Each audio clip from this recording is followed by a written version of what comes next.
Evangelho de Mateus, capítulo 14, a partir do verso 22. Diga para quem está do seu lado: meu irmão, não converse comigo, porque essa é a hora que Deus vai falar. Amém. Se Ele falar alguma coisa, Ele te deve o lanche da cantina. Amém.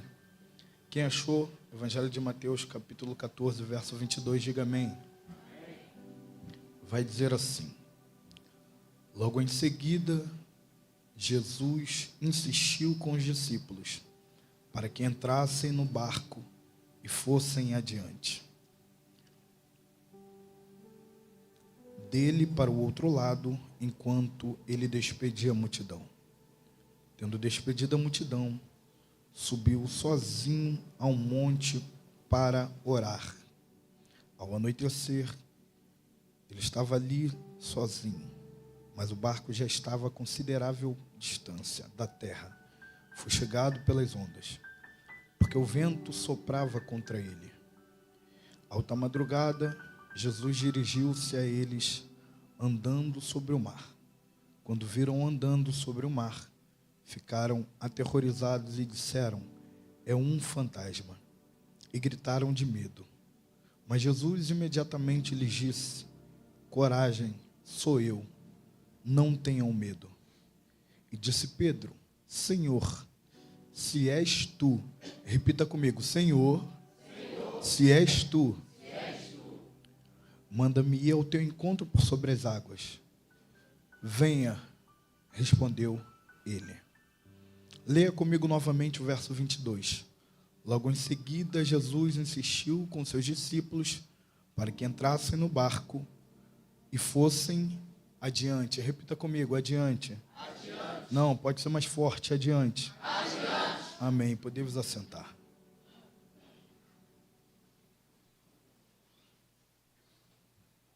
Glória a Deus.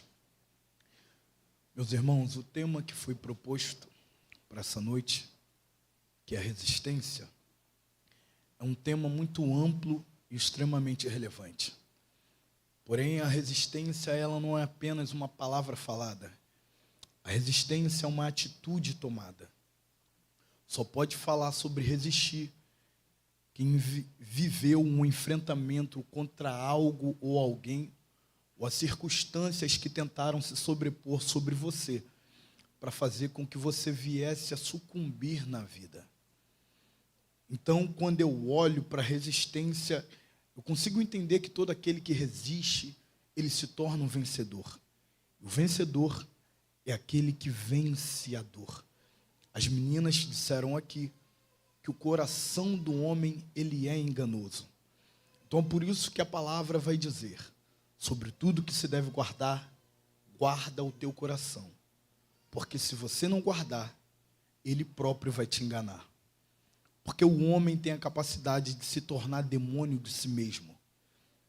Resistir ao diabo, o diabo fugirá de vós. Ele foge.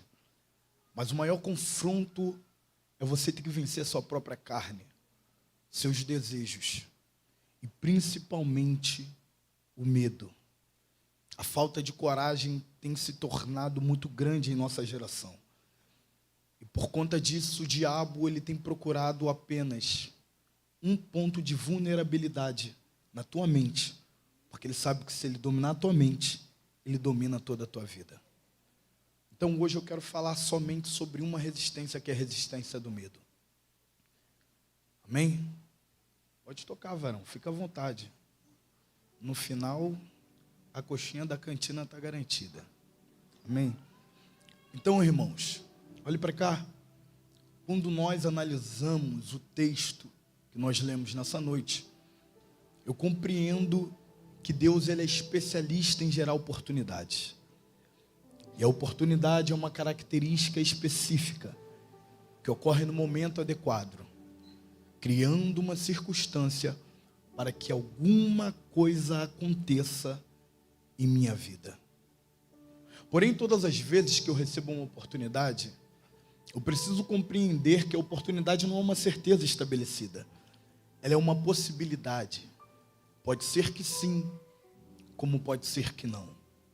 Então nós precisamos ter o cuidado para não criar uma expectativa extensiva na base daquilo que é apenas uma hipótese, fazendo com que venha a nascer um sentimento de ansiedade pela tentativa de antecipação de um futuro que ainda não aconteceu. Então nós precisamos ter o cuidado, porque na maioria das vezes a oportunidade é muito curta e momentânea, de certa forma que não dê tempo para nós pensarmos muito acerca dela. Na maioria das vezes a oportunidade é muito curta, e a gente precisa compreender que eu preciso tomar cuidado a não demorar a responder a oportunidade. Porque existem oportunidades na vida que não voltam. Existem oportunidades que não se repetem. Existem oportunidades que a gente vai dar de frente com ela uma vez só na vida. Porque tem oportunidades que foram criadas para um tempo adequado, para uma situação muito determinada. Tem oportunidades que foram criadas para uma semana, para um culto, para um ano, para um dia.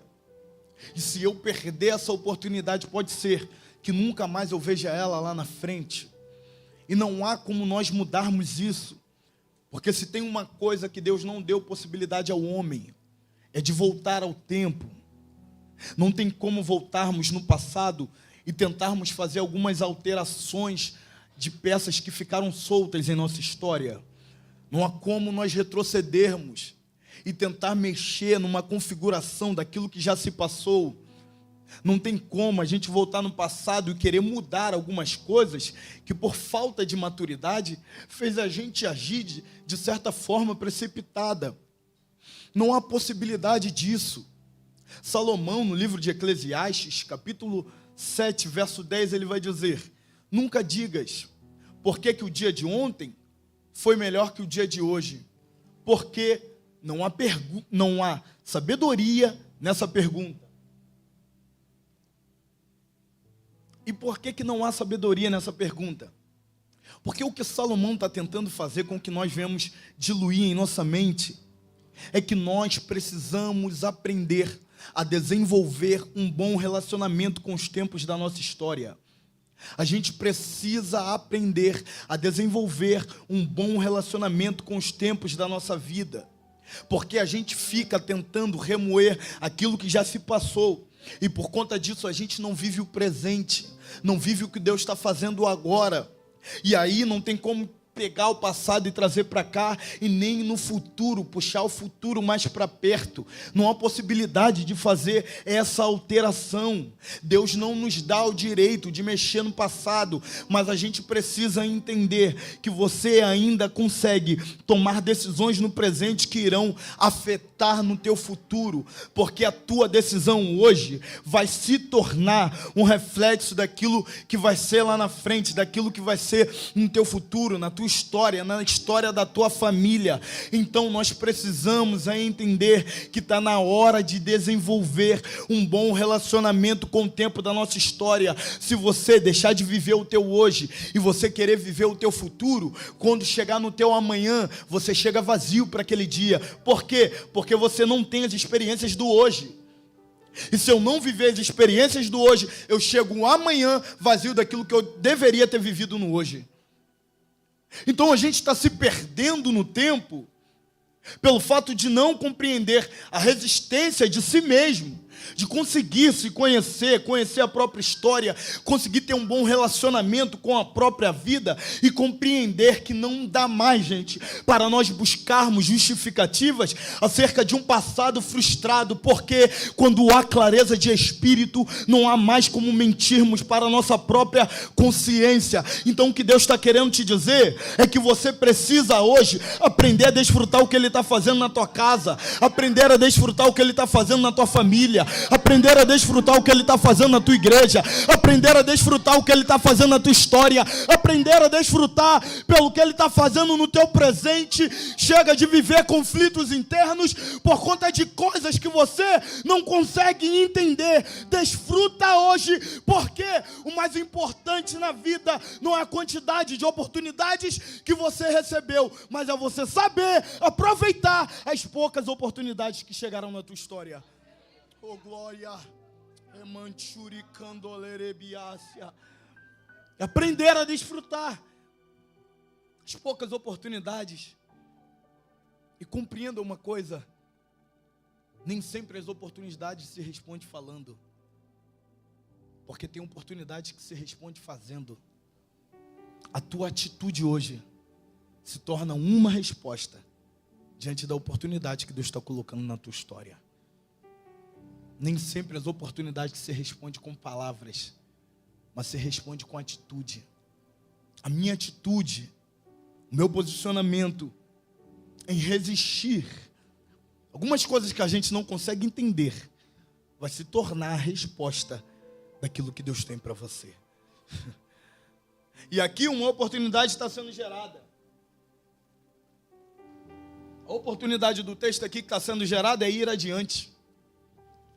Ir adiante é uma oportunidade que está sendo gerada por Jesus, após o coração ser diluído pela presença dele quando se houve um encontro com ele na praia. Então há um encontro dos discípulos com Jesus na praia. Aí a proposta de Jesus é: entrem no barco e vão adiante. Entrem no barco e vão adiante. Só que isso aqui se torna um pouco confuso na nossa mente, gente. Porque quando eu olho para o texto eu vejo que Jesus chama os discípulos para entrarem no barco e irem adiante. Só que ele não vai junto. Ele chama eles para partirem para um novo tempo, para uma oportunidade. Só que ele mesmo não vai. E o complicado é a gente conseguir entender essa proposta de Jesus de chamar a gente para ir para um lugar que eu não sei aonde é, mas ele está me chamando e eu sei que ele não vai. A gente não consegue diluir isso na mente. Mas compreendam uma coisa. Aqui tem dois movimentos simultâneos acontecendo no texto. Porque o texto diz que os discípulos entram no barco e eles vão adiante. Só que Jesus despede a multidão e ele sobe um monte para orar. Então, aqui desse lado, tem alguém indo adiante em direção ao mar. É alguém indo adiante no natural. Só que aqui em cima, tem alguém indo adiante no sobrenatural. Então, embaixo tem alguém indo adiante. E em cima tem alguém também indo adiante. Então, a proposta de Jesus aqui é desenvolver uma conduta de vida de oração. A proposta de Jesus aqui no texto é subir um monte para desenvolver uma vida de oração.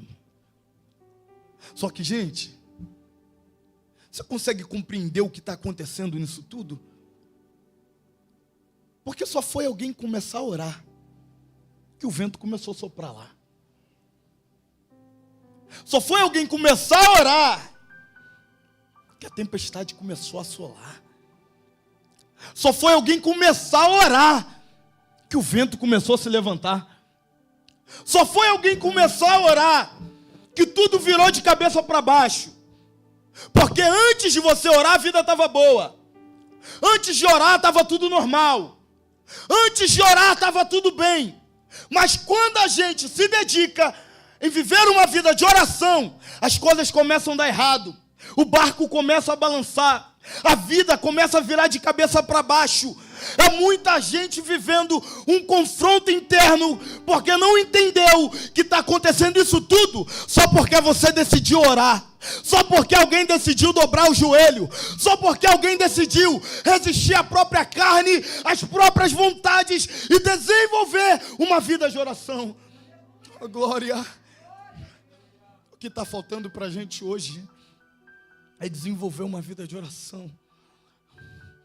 O que está faltando para a gente é aprender com as características do caráter de Cristo em desenvolver uma vida de oração. Sabe qual o problema? É que a gente vem para a igreja e às vezes fica dependendo toda hora de um eis que eu te digo, eis que eu te digo. Enquanto isso a tua Bíblia está dentro de casa fechada e você não abre por nada, não entende que isso daí não é um livro normal, é o livro sagrado, o livro da vida, a palavra de Deus. E Deus está te dizendo, eu até quero falar contigo, então compreenda que o que vai mudar a tua vida não é uma conferência de sábado e domingo, mas são as tuas atitudes a partir de segunda-feira. Oh glória! Desenvolver uma vida de oração. Desenvolver uma vida de oração. Porque ali embaixo tem gente que Ele ama. Debaixo de tempestade. Ali embaixo tem gente da nossa família debaixo de tempestade, mas compreenda que o mais importante não é parar de orar para poder resolver uma tempestade. Porque não é sobre resolver embaixo, é sobre desenvolver em cima. Não é para eu parar para tentar resolver as tempestades da minha vida. Sabe por quê? Quanto mais você para tentar resolver suas tempestades, mais você bate com a cara na parede. Mais a tua vida dá errado. E você não compreendeu que tudo isso foi porque você saiu de uma posição aqui para tomar outra posição embaixo. Então não é sobre resolver, é sobre desenvolver uma vida de oração. E o que está faltando para a nossa geração, para a nossa juventude, é entender o que significa esse relacionamento de oração de filho com o pai. Porque Jesus, Ele era quem era, mas Ele orava. Jesus era Deus, mas Ele tinha uma vida de oração.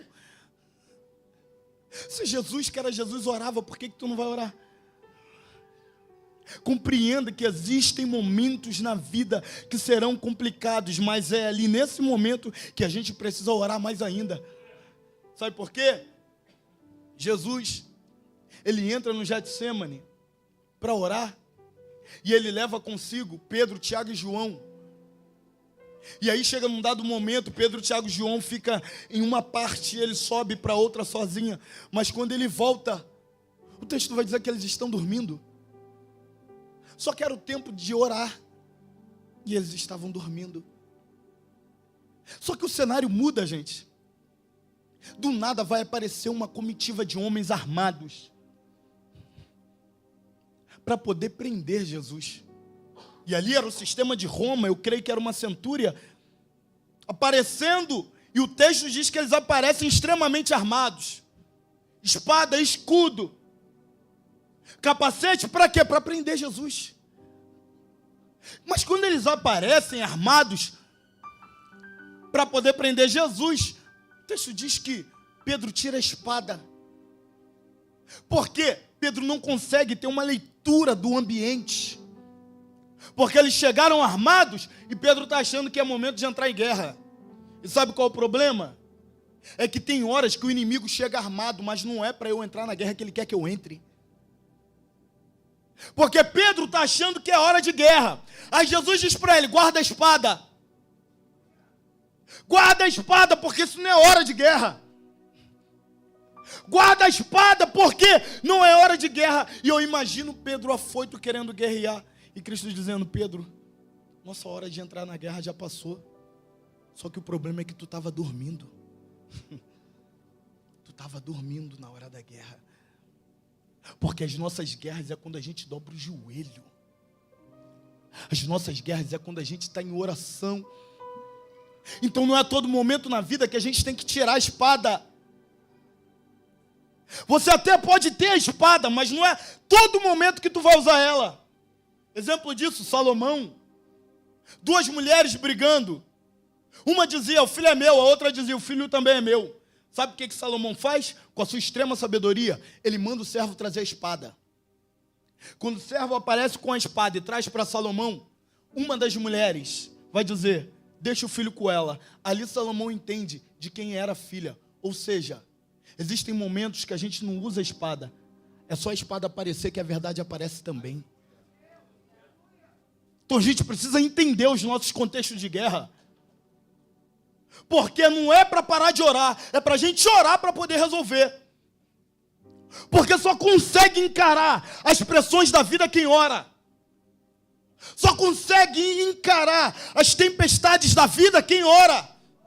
Só aguenta a pressão para resistir quem ora. Só aguenta pancada na vida quem ora. Só consegue se manter firme e resiste às circunstâncias quem decide viver uma vida de oração. Sabe por quê? O mais importante da vida não são as circunstâncias que a tempestade gerou, mas é a tua vida de oração, mediante a isso tudo que você está vivendo. Oh, glória! Oh, glória! E aí você fica perguntando, até quando eu vou ter que ficar resistindo isso tudo? Até quando eu vou ter que resistir às tempestades da minha vida? Porque tem tempestade que é interna, ela não aparece. É quando o tribunal da consciência bate toda noite no teu travesseiro. E ali você vive guerras irreparáveis. E a tua pergunta é, por que eu estou vivendo essas guerras? Por que eu tenho que resistir a isso tudo? Se eu não estou aguentando mais. Não aguento mais viver isso. Não aguento mais essa tentação. Não aguento mais essa luta. Mas entenda uma coisa. O que Jesus tem para a tua vida é muito além daquilo que você imagina. Porque enquanto você está dizendo que não aguenta, Ele está te dizendo, eu conheço a tua capacidade. Sei até onde tu sustenta. Sei até onde você aguenta. Sei até onde eu consigo te levar além. Tá, mas calma aí, quando Ele me chamou para essa oportunidade, Ele não disse que tinha tempestade. Acredite, Ele quase nunca fala. Ele nunca diz que tem tempestade no meio do percurso, gente. Porque Jesus sabe que se Ele te avisasse da tempestade, tu nem pisaria no barco. Ele sabe que se você soubesse da tempestade, você não aceitaria nenhuma proposta com Ele. E aí você está dizendo, por conta de uma oportunidade eu estou vivendo tempestade. Mas compreenda que dentro dessa tempestade tem uma outra oportunidade que só consegue viver quem passa dessa experiência da tempestade. Dentro dessa tempestade tem uma outra oportunidade. Porque as maiores oportunidades da vida estão atrás de grandes tempestades. Que só consegue viver quem decide encarar e resistir a tudo isso que a vida tenta impor sobre nós. E aí o cenário muda. Sabe o que acontece? O texto diz que de repente Jesus vem andando sobre as águas. E ali nesse contexto é de total escuridão. Eles não enxergam. A tal ponto que eles vão pensar que é um fantasma. Só que quando Jesus vem andando sobre as águas, Jesus vai dizer assim, não temas, sou eu. Não temas, sou eu. Mas eles não estão enxergando nada. E aí o que me choca é que Pedro vai dizer assim, Senhor, se és tu, me manda aí. Isso aqui assusta, sabe por quê, gente? Se ninguém está enxergando, como é que Pedro consegue enxergar esse senhorio nele? Se ninguém está vendo nada, como é que ele consegue enxergar esse Senhor? É porque quando Cristo diz, não temas, sou eu, automaticamente abre um gatilho na mente de Pedro. E ele pensa, já vivi tempestades na vida. E só tem um que no escuro da minha história consegue aparecer e dizer, não temas. Só tem um que no vazio da minha vida consegue aparecer do nada e dizer não temas. Só tem um que no vazio da minha escuridão, quando não tem amigo, não tem colega, não tem família, não tem ninguém, consegue aparecer e dizer para mim, no meio da tempestade, no meio da ventaria, só tem um, só pode ser ele. Só pode ser ele. Só pode ser ele. Eu não estou vendo, mas eu estou ouvindo. É Manchuri. Eu não estou vendo, mas eu já ouço a voz dele. Eu não estou vendo, mas eu estou ouvindo. Porque eu sei quando é a voz dele que está falando comigo. É ele, só pode ser ele. Só pode ser ele. Só que o texto vai dizer que quando Pedro diz, me manda aí, Jesus só fala uma coisa: vem. O vem é quando Deus decide aumentar o nível da nossa experiência. Só vive o vem quem decidiu fazer aquilo que ninguém fez. Porque o vem aqui, gente, não é para um. O vem é para 12. O vem não é para um só, não. O vem é para 12. Só que o que vai diferenciar esse cenário é quem tem coragem de viver o vem, daqueles que só tem coragem de ouvir o vem. Porque ouvir, todo mundo está ouvindo.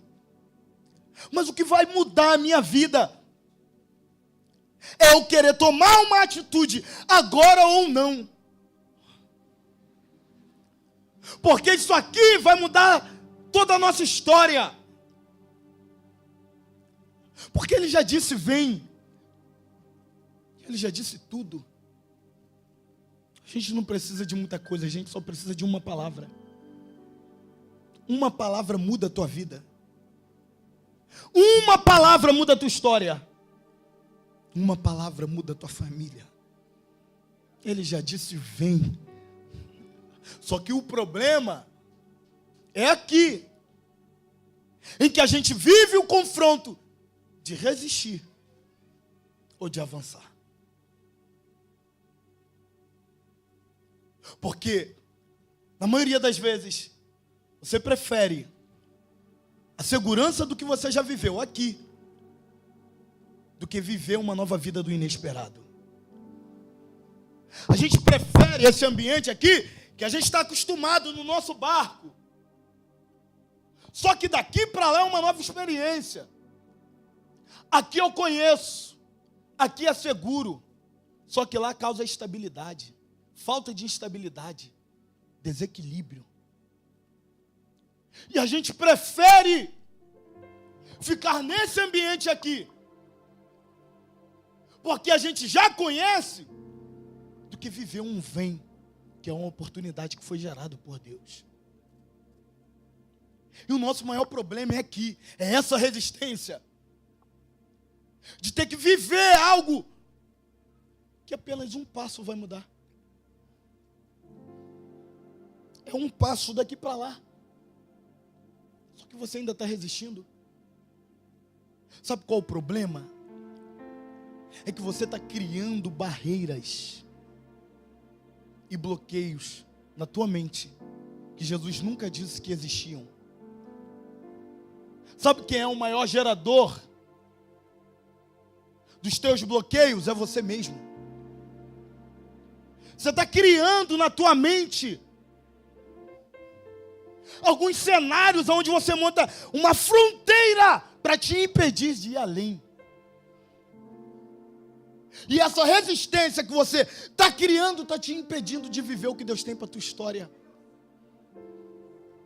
Até quando você vai ter medo de viver o que Deus tem para você? Até quando você vai viver o medo de se lançar aquilo que Ele já te chamou? Porque Ele não precisa dizer mais nada, Ele já disse o vem. O vem era tudo que você precisava ouvir nessa conferência. O vem era tudo que você precisava ouvir nesse final de semana. Sabe por quê? Aí dentro tem uma empresa pronta que só está faltando vem. Aí dentro de você tem uma casa montada que só está faltando vem. Aí dentro de você tem uma família que só está faltando vem. Aí dentro de você tem um projeto que só está faltando vem. Aí dentro tem um livro escrito que só está faltando vem. Você vai continuar vivendo dessa forma ou você vai pular hoje? Você vai continuar resistindo a essas lutas ou você vai pular hoje? Porque quer saber uma verdade? Jesus nunca vai te chamar para enfrentar aquilo que Ele não foi capaz de executar. Porque antes de te chamar, Ele já estava pisando primeiro. Ele já estava pisando onde você deveria estar pisando também. Então algumas coisas na tua vida só irão acontecer se você romper essa barreira do medo. Se você quebrar essa resistência hoje. Você quer viver um ministério como se você não quebra essa barreira? Você fica se limitando. Ei, deixa eu te falar uma coisa.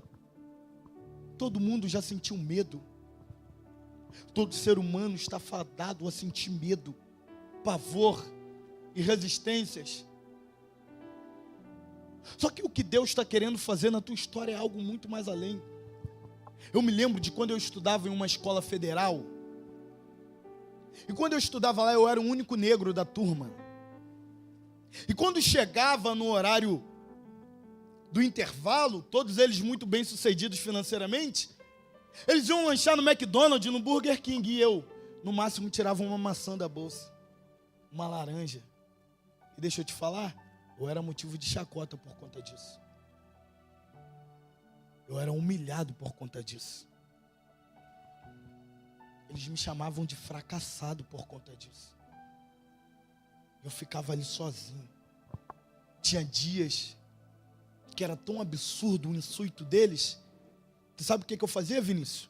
Eu pegava a minha bolsa, saía da sala de aula e eu ia para o monte orar. Ficava no monte lá orando, chorando, escrevendo pregações. E eu ficava lá pregando para mim mesmo. Porque aquilo era apavorante. Mas eu decidi transformar minha dor em vocação. Porque Deus não te vê como coitadinha.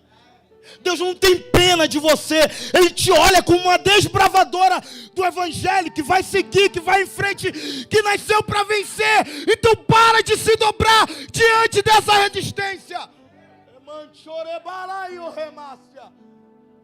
Tua vida é uma história linda, que só falta ser desembrulhada.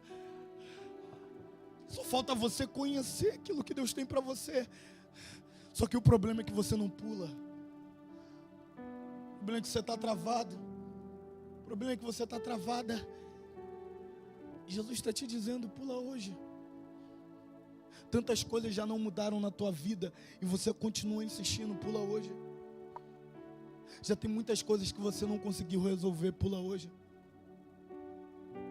Você já não tem mais condições emocionais para continuar dentro do barco, pula. Você já não tem mais condições de aguentar tudo aí dentro, pula. Chega de viver assim. Porque você não compreende esse tempo que você está vivendo. E aí, você está passando por uma dor e vai no YouTube, pregação de dor. Está passando por ansiedade, pregação de ansiedade. Parece que os crentes não confiam mais na própria Bíblia, gente. Porque eu me lembro de um tempo, Marco, que quando alguém estava desempregado, a gente pegava o currículo e antes de levar para a rua, a gente vinha para a consagração. Jogava azeite e tudo. E acredite, a gente arrumava emprego. Eu me lembro que quando alguém estava doente, a gente vinha para a consagração para orar para ser curado. Só que agora não. A gente fica procurando tudo quanto é antídoto. Só que a gente não consegue mais lembrar do próprio Deus. Sabe o que é isso? É gente que vive dentro do barco a vida inteira. Não conhece aquele Deus que te chamou na beira da praia da tua vida para viver uma nova história. Está na hora de você pular. Não dá mais para viver assim. E sabe o que acontece? Pedro pula. E quando Pedro pula, o que acontece com a água? O que acontece com a água? Não acontece nada, gente.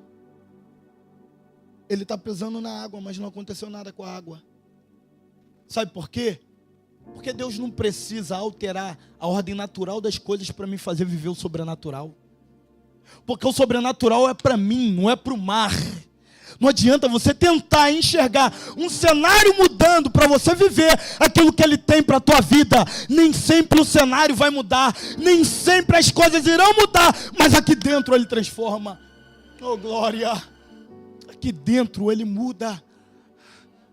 Porque o sobrenatural não é para o cenário, é para você.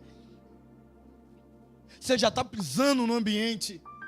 Você já está vivendo o sobrenatural. Só que você está olhando para os lados. Sabe por quê? Porque Pedro está pisando, mas Jesus não tinha acalmado ainda a tempestade. Pedro está pulando, mas Jesus não tinha repreendido o vento.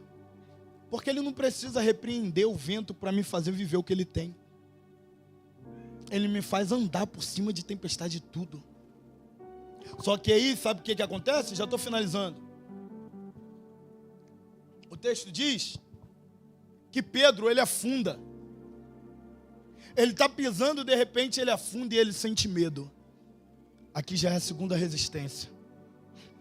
Sabe qual é o problema? É que a gente fala mal de quem está afundando na vida. A minha vida inteira, eu cresci na igreja ouvindo esse texto. Todo mundo falando mal de quem afunda. Mas você consegue entender que só afunda quem tem coragem de sair do barco? Você consegue entender que só afunda quem teve coragem de pegar a chave de uma lojinha, escolheu ali no Rio das Pedras, no Gardênia, sei lá, mas teve coragem de abrir, quando na verdade não tinha um produto para botar na prateleira. Só afunda quem tem coragem de dar o primeiro passo. E às vezes, sabe por que tu afundou? Sabe por que a loja fechou? Porque Deus sabe que se continuasse ali, tu não ia dar um passo maior. Ele tem algo além. Porque a proposta de Deus nunca é sobre superar as nossas expectativas.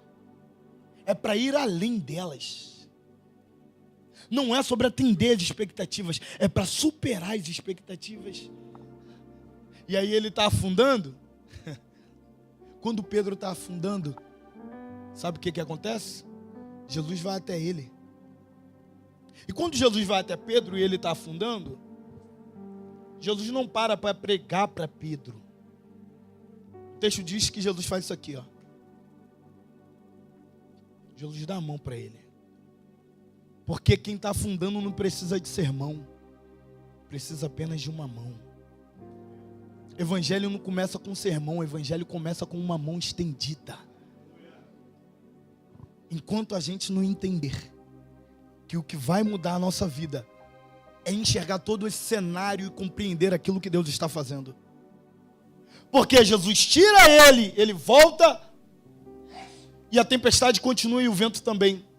E aí o que acontece? Jesus volta com ele para o barco. E aí sim, ele acalma a tempestade e ele repreende o vento. Quer saber uma coisa? O que vai mudar a tua vida não é um sobrenatural que você vive em um dia, mas é a forma que você vai voltar.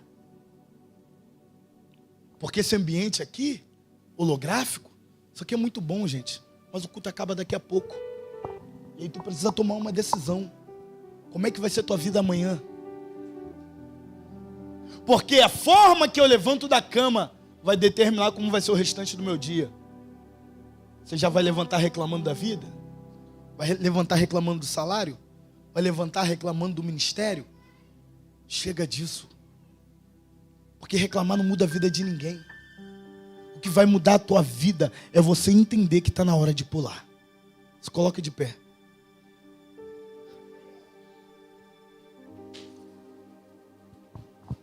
Eu quero orar pela tua vida. Porque tem uma oportunidade de Deus para você. Para você parece muito impossível. Para você é uma barreira grande demais. Mas entenda uma coisa. Jesus pode fazer além do que você imagina, irmão. Tem algo muito grande de Deus para a tua história. Se você acreditasse naquilo que Deus tem, você ia compreender que aquilo que está aí dentro, que você fala é coisa da minha cabeça, é um sonho que Ele colocou. Mas entenda que sonho é sempre sonho. Eu preciso transformar ele em realidade. Porque às vezes no sonho que Deus te deu, Ele te faz pisar em um cenário que você já viu tudo, só que ainda não aconteceu. Mas a tua fé te faz viver. E Deus está te perguntando, você vai querer que isso só seja um sonho ou você vai transformar em realidade?